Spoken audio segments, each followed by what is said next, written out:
Bismillahir Rahmanir Rahim. The nature of the two problems in the present era.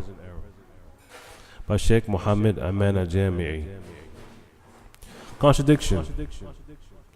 When we talk about the need of the call to a sound understanding of Islam, and that lack of understanding Islam in the correct manner is one of the obstacles of the da'wah.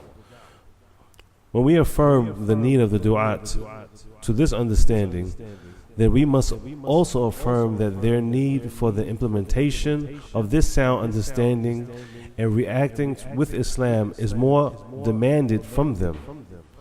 By doing that, the daily life will be a clear interpretation of the teachings of Islam in a wonderful picture, which represents Islam and makes it desirable to the people.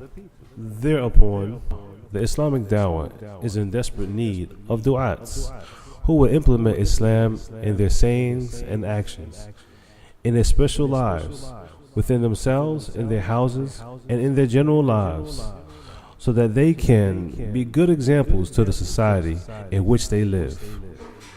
The successful caller is the one who disciplines the people with his actions before disciplining them with his tongue, and calls them to Allah with his good manners and behaviors before uttering a word with his tongue.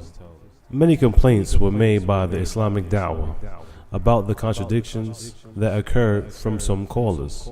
It complains about the callers who admonish, but themselves are not admonished.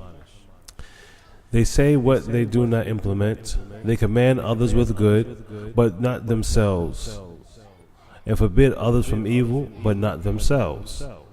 They are callers whose actions belie their sayings most of the times.